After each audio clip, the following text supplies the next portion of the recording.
Welcome back, everyone. Another Sprinter episode. Final bits on the roof to get finished off now. Get ready for primer. Got some welding to do up there, so cutting some rot out. That was the biggest hole I had. The other two were just some small M8 sized holes. So yeah, I just plug welded them. But that one there, that was needing an inner plate, and then obviously I welded a plate in flush in behind, or in from the top. Sorry, in from behind.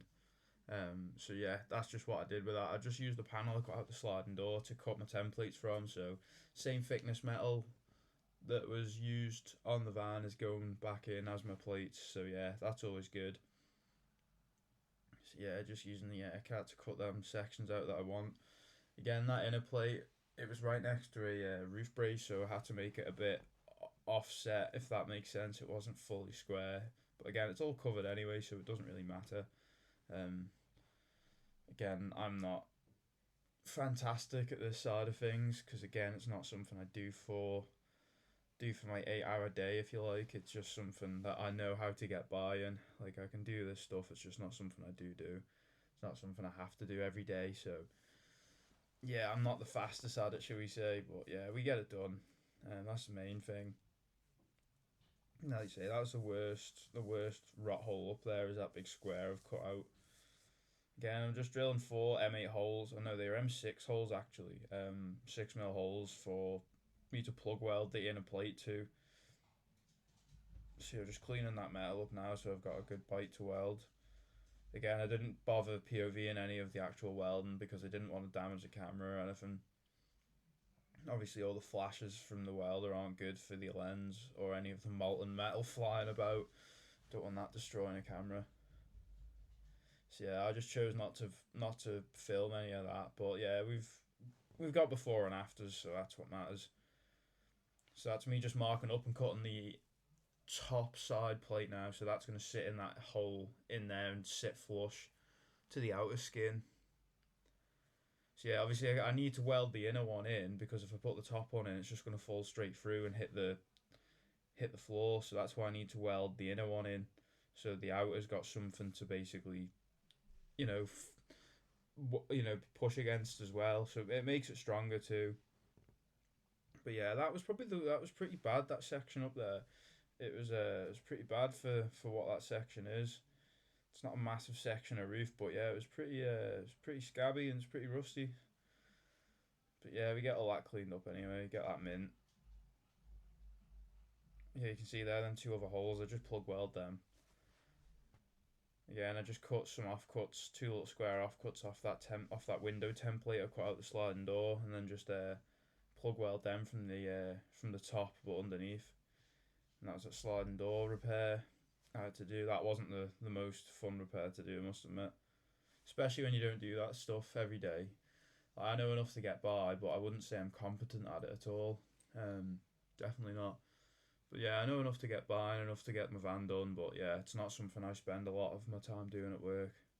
Definitely not something I spend any of my time doing at work. To be fair. Yeah, obviously I left that top sliding door rail and I forgot about that. I was that excited getting doors off and other rails. I forgot about my top rail, so when I get it in the booth, I forgot about that, so I ended up whipping that off. Again, that's on like seven. I'm pretty sure there's seven of them, 10 mil nuts that hold it on from the inside of the van. Um, so yeah, easy enough to take off. It's got some double sided tape on it holding it in. Once you do them, you have got to pull at the rail quite a bit to release it. So yeah, this is after I've welded now. I didn't, like I say, I didn't shoot any of that of me welding it, so I'm just grinding them welds flush, and then they'll be ready for a skim of filler then.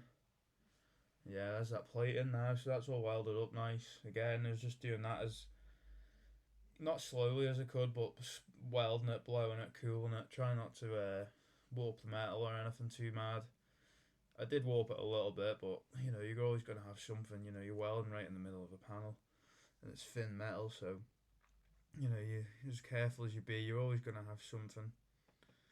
So yeah, getting all that rust ground up now because I want to get that section of my roof gutters all primed up because they're the last bits to get done on the roof now.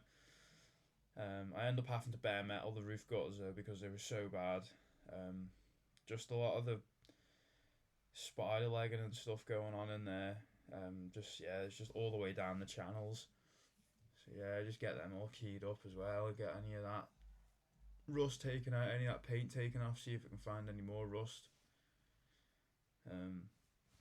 Because yeah, there's not much paint left on this panel I'm on now. It's pretty much down to bare metal. Most of the van's going down to bare metal just to see what's what with it really.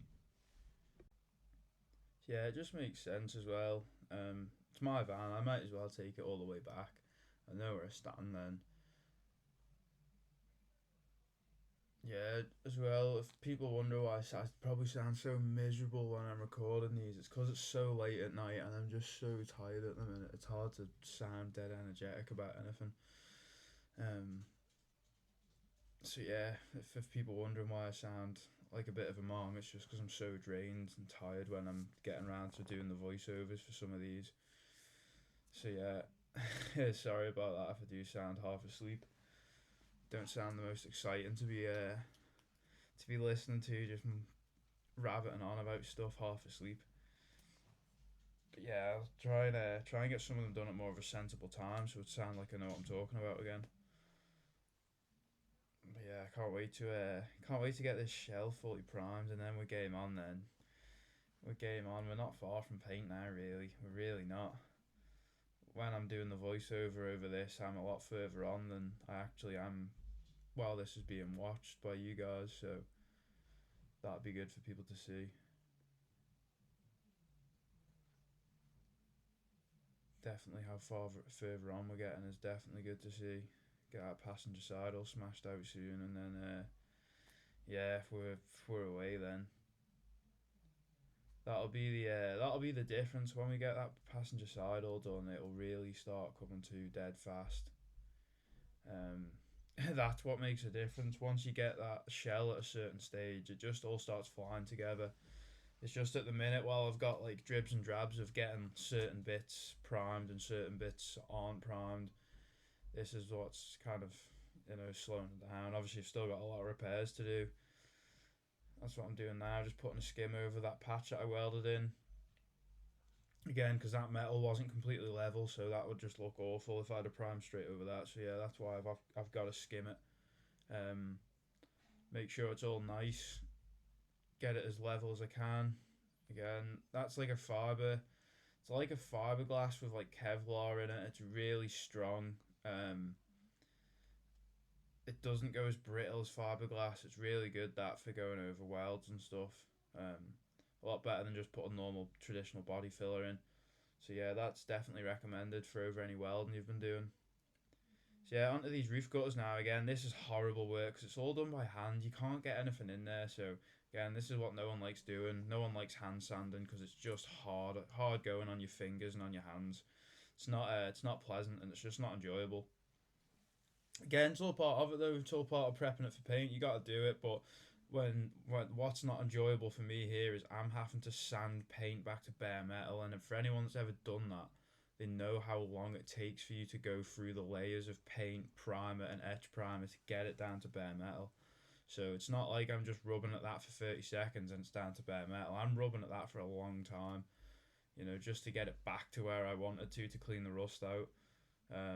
I did eventually think about a tool that I had in my toolbox that I wasn't sure if it was there because one of the lads was using it, but it was there, so I went and grabbed that when I thought about that a bit later on. And then yeah, it makes life a lot easier when I think about that. I was just thinking I'll do them all by hand and just it'll be what it'll be, but it was really hard work trying to get all that paint cut out of there. That wasn't enjoyable.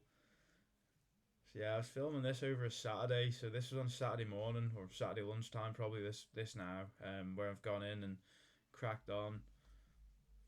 Got in a bit late, really wasn't feeling it, so yeah, I got in a bit late, wasn't in early. So yeah, you can just see it all there, all that rust hiding down in that channel. So yeah, that's what I need to dig out, and there's that tool I've gone and got now. You can just see in the corner of the screen there. So yeah, it's got a wire wheel on it, and that's just going to chase any rust out of that channel without doing damage. So yeah, no, they're great then. You can just go all the way along nice and controlled and just rip all that paint off, and it rips all the rust out dead easily. So yeah, that's a nice bit of kit to have in the toolbox. Definitely worth its price anyway. Just means you can do the job so much faster and easier. So again, now I've just got to go along now and feather any of the wire wheel marks out, sand all that back nice and smooth, so it's not leaving anything rough or any gouges in the paint from the wire bristles. Get all that keyed up and feathered back, ready for epoxy then. And it's just the other side, the other gutter then really. Because we've smashed most of this roof out in previous episode. People that have been watching will have seen that. You know, we're getting pretty far on in it now. It'll be mint once the shell's painted because the panels and the plastics will be so easy to get done. There's no major damage or rust, shall we say, on the panels. Or obviously plastics, there's not really any damage on them. Only light scuffs, but yeah, nothing that I'm stressed about or worried about. Um, so yeah, the once this shell is done, it's just going to be so much easier. My life is going to be a lot less stressful anyway. Um, yeah, maybe get some money back in the bank. Buying too much materials at the minute, and I'm not even buying that much. I'm just buying like primers and stuff. I'm probably gonna put the order in for my paint for all my tinters this week, so we can make the colour, get that ready to go. Cause yeah, the if all goes to plan, the shell will be getting painted pretty soon. So yeah, that'll be the exciting one. The voiceover for that will be totally different. I'll be like a kid. I'll be all giddy, be all excited. It'll be mint. It's hard to be excited about this sort of stuff though, because it is pretty boring. All the prep work like this now is pretty boring. When you're in painting the job and you're seeing the colour go on and stuff, and then you put on your clear down, and you're just looking at a nice glossy side of a car or a van, and you just put your clear down, and you're just like, yes, there's nothing better. You know, especially if you've done a nice job of it and it's a nice car that you like or a nice van or whatever, you know, and you've done a nice job of it and you're proud of it, you know, there's nothing better than you walk out the oven or the booth and you're just like, yeah, man, that was mint, and you just feel good. So yeah, no, it is, yeah, it's a nice feeling. So yeah, especially when you get to do stuff of your own, I really like it. I say it's rare for me to paint anything of my own. This is the first vehicle I've ever fully painted for myself. So yeah, this will be a nice one. This, and especially to the effort I've gone to do it. You know, it will be nice. It'd be nice to drive it out the workshop. Be nice to drive it home for the first time. I won't want to put diesel on it again though. That's not a cheap bill. That's hefty that. But I'll be mint though. It will be mint. Get it all rust free, all scabby, all scabs gone, non-existent. Yeah, this will be one clean Mercedes Sprinter. This. I can't wait to get it all done. Done and finished. Find another project then. After I've had a couple of months off and I'm ready to go again. But yeah, no, we'll find something. That's the trouble. You finish one thing and then you want something else to do. You look for something else to keep you busy because I do enjoy it as much as I moan about it and like being at work so late and all the late nights and stuff. I do enjoy it, and I probably enjoy being at work more after 5 o'clock than I do at 5 o'clock. And that's not just because I'm painting something of my own. Even if I'm doing a company job after 5 o'clock, I just prefer work after 5 o'clock. There's just no one there. It's just so much easier. You know, you don't get hassled or you don't get disturbed. You just crack on, and it's just the best way. You know, especially if you're trying to get on painting something and someone's you know wanting to bother you. It's not ideal. Um, you know, you just need to get on and get stuck in with it. You don't need to be getting distracted. So yeah, I know I'm going against the grain here. I obviously have to tell people you should always block your repairs. I'm going to actually DA these ones just because I'll block them once I've primed it because I'm pretty confident that I can get these bang on what I need them to be with the DA. You know, I've been doing it that long now that I can finish a repair with the DA on a roof of a van. I would never do it down the side of a van or a car or anything like that. But because it's the roof of my van, I'm happy to do it, and there's nothing wrong with it. You just should block. It's just better to block your repairs by hand. It's slower. Don't get me wrong. It's a lot slower. It's quicker to do it the DA. So I'm doing it the lazy way, really. but it won't make the repair bad, or it's not going to be. There's nothing negative. You're not get it's no there's no cons to it. It's just I'm just doing it the lazy way. But yeah, I would never do that down the side of a motor just because it's on the roof. It's never seen really. Um, and it just makes my life a lot easier and quicker. I'll block it once it's primed. I'll then get a block up there and I'll rub it by hand, which you will see because I will block it. But at the minute, I'm just like whatever. I just want to get it DA'd, get some primer on it. Don't want this bare metal sitting any longer. Um, the longer that bare metal sits, the more chance it's going to start rusting quicker. It's getting cold and damp now, so I can't be leaving bare metal sat on out anywhere, without any primer on it or anything. So the time isn't exactly on my side at the minute for getting stuff done, and especially with weather and how cold and damp it is. That's never good for body work, and obviously metal and rusting and corrosion side of things. For people that know about that sort of stuff, they'll know. So yeah, I'm gonna put a second skim in them roof repairs because just that fiber tech stuff. You'd never really prime straight over that. So yeah, this is just a Evercoat Rage body filler again. This is really good stuff. This just warming that metal up a little bit just because it was quite cool. So just again taking any light moisture off it by just giving it a flash with a heat gun. The infrareds wouldn't quite reach up there. So yeah, that was a bit annoying. Otherwise, I'd use the infrareds because again, I'm a big infrared man. I love them. Don't want to stand there with the heat guns when the infrareds can do it for me and I can be off doing something else. That's not really cost effective to stand there with a heat gun.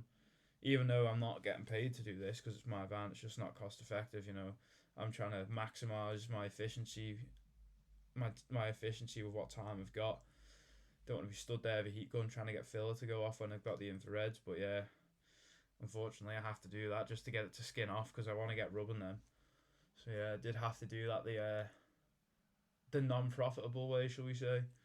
I mean, I could have walked off and done something else and they'd have eventually gone off, but it's just, if you just give them a flash with a heat gun, it just makes the catalyst go off quicker, so you're just better off doing that.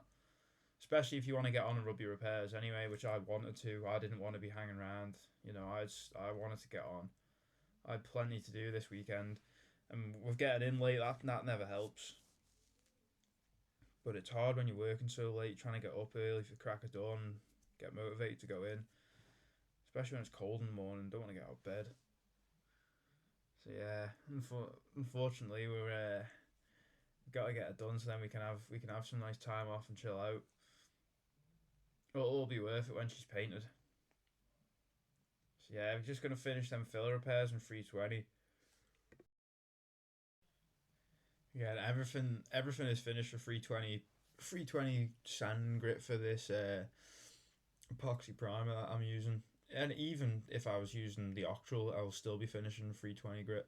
That's again what most primers are specified you finish in. Nothing coarser. You could go finer if you wanted to, but you wouldn't want to go too fine a grade. You want to keep it within reason. Don't get me wrong, I've finished a 500 in 500 grit for primer before. Um, there's nothing wrong with that. It's just if you want, it just means your prep works finer and your overall job's going to be smoother. But you still want that stuff to adhere to the panel at the end of the day. You don't want it coming off by you putting it over like 1500 grit or 1000 or something, because yeah, that wouldn't be nice. And again, it's not designed to go over prep that's that fine. So you're just using it wrong if you're doing stuff like that. So again, always read whatever you're using. Read the TDS sheets. Can't stress that enough. If you're not reading your TDS sheets or any information on the products you're using, then you can't expect your jobs or your, what's the word I'm looking for, your results to be mint. If you're not doing what the manufacturers are specifying with the products, then you can't expect good results. You've got to do what they're saying and just find the sweet spot of how to use it, and how you feel comfortable using it. There's like a lot of clear coats, and like the TDS sheets will really confuse me with how they say like a 3/4 wet coat and whatever. It's like, well, oh, is it a free? They call it a 3/4. They call it like a 3/4 close coat. That's it, a 3/4 close coat. and that just doesn't make sense to me. What's a 3/4 close coat? And if someone can get back to me and like actually show me, like I don't, not that I need showing, but it just confuses me. It's either a semi wet coat or a dry, like a semi wet coat, full wet. You know, that's the best way to describe a coat of clear coat to someone. You know what this close coat crap they put on TDS sheets. It does my head in. Close coat, noshes. So yeah, I'm not fully ready to get epoxy on that side, but because I had a repair there, a filler repair, I just thought, right, I might as well cut the sheeting out, and then I can get some epoxy on it today. It's better than getting nothing on it, you know. It just means I can block it. Then it means I've got another chance to get that repair right. Um, Again, I do apologise for the flickering in the video. I have actually got that sorted in upcoming content as I've switched cameras. Found out through speaking to some very, very talented people and very kind people who are good enough to help me and tell me what to do. It's actually a fault of GoPro. DJI camera I've started using doesn't flicker basically like the GoPro does. So yeah, I am sorry that people have had to watch that in previous videos. It's not pleasant to watch, and I am sorry to put people through it because it's not pleasant for me to sit back and watch. It kind of feels like all this footage is a waste of time now because I look back at it and think it's rubbish because you know it's you're sitting there watching something flicker across the screen and it is irritating, especially for me because I think I've done something you know really good and constructive, and then you're looking back, you're thinking, oh, that flickering just ruins it. So yeah, we are gonna get rid of that in upcoming episodes. So yeah, if people can just bear with for now, and yeah, we will get rid of that in upcoming episodes. And by the time we paint it, there'll definitely be no flicker in any video content. So yeah, I am sorry about that again, people. So yeah, thank you for people that are sticking around and watching through it because it does mean a lot because it's not exactly pleasant. So yeah, again, this seems like such a stupid way of doing it. The amount of messing around I'm doing is cutting, sheeting, and masking what I'm masking just to put primer on that small section of roof. But that's what you've got to do, you know. That's the way you've got to do it when you're doing it the way I'm doing it. Again, I don't have the luxury of working on this 5 days a week, 8 hours a day, because it's you know it's all after 5 o'clock for me and weekends. So I'm doing what I can when I can with what I've got. So yeah, I wouldn't do a van like this in company time because it just you know it's just not the right, it's not wrong the way I'm doing it. It's more time consuming, if that makes sense.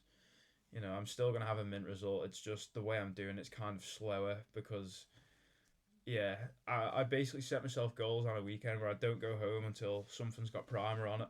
So if it means I've got to mask something up and say, oh, I'm not getting primer on that bit today, even though I would have really liked to, then that's just the way it is. So yeah, unfortunately, it's just a case of suck it and see when you get to a certain time on a Saturday or a Sunday and say, right, you know, call it a day on that now and start cleaning it and get it masked up or something, or you know, say, right, that's enough of that.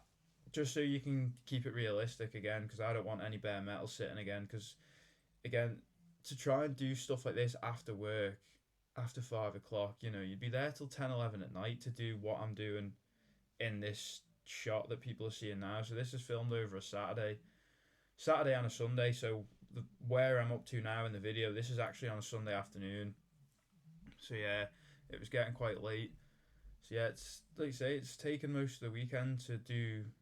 I've done a lot of the roof section and started doing stuff on the passenger side quarter panel. So yeah, I've got other stuff for that. I'll do the episode for all that passenger side soon.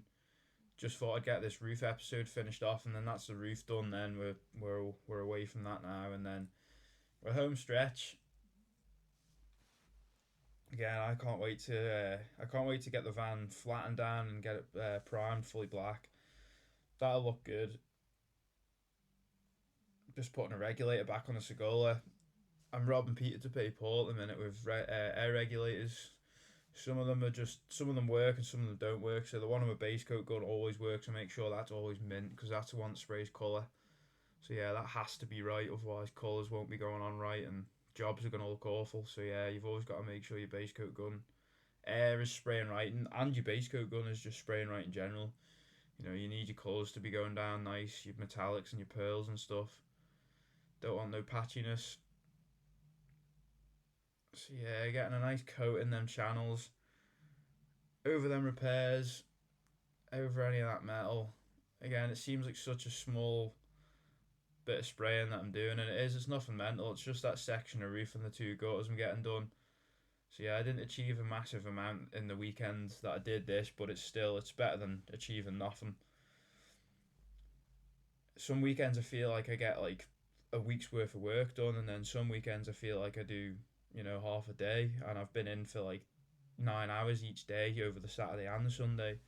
So it is pretty annoying, but it's just the way it goes sometimes. Sometimes you go in the workshop and you're just really not feeling it, and sometimes you go in and you just graft. Yeah, you get loads done, and you feel good for it as well. You go home, you feel mint. You're tired, but you feel good because you've done a lot.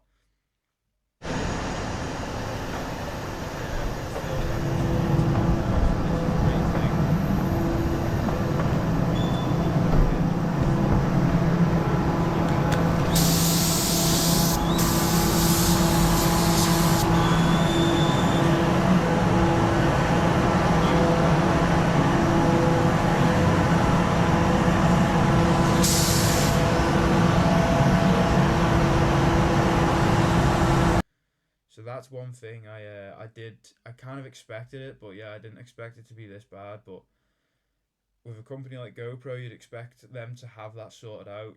So that's I'll never say a good word about that company going forward. Anyway, how much their cameras cost and how bad the quality is of them, yeah, they're definitely not a product I'd ever buy. Even though I've already bought one in the past, but I wouldn't buy one going forward anyway. Them DJI cameras are definitely a hell of a lot better. I've only done a day and a half in the booth with it already, and you can already tell the difference in.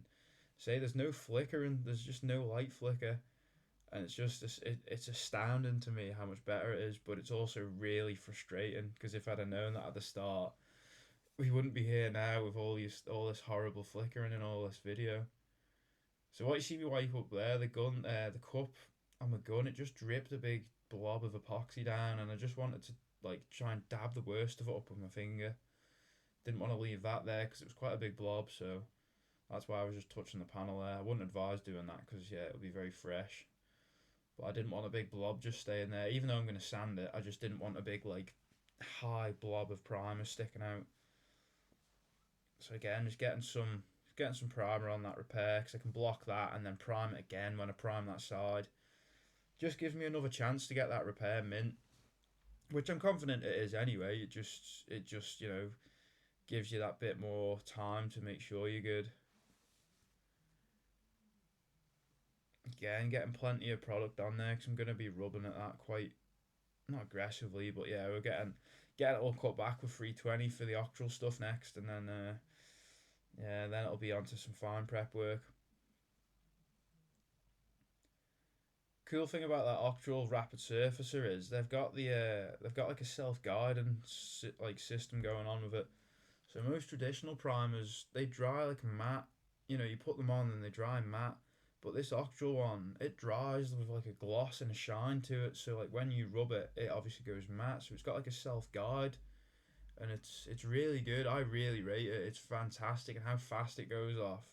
I've never used primer like it. It is really really good. So yeah, that's a big product that I really do rate using is that octral rapid surfacer. Again, it just speeds jobs up so much. It just means you can get a lot of jobs fired out in a day. If you've got loads of jobs to prime, you can get them primed, you can get them rubbed, and start getting painting. But yeah, we're gonna wrap things up here shortly because this is my last coat of primer here now, and then that's me off home then. But yeah, I just want to say thanks to everyone for watching this again. Really appreciate it. Stick around for some more cool stuff. So yeah, thank you very much, everyone.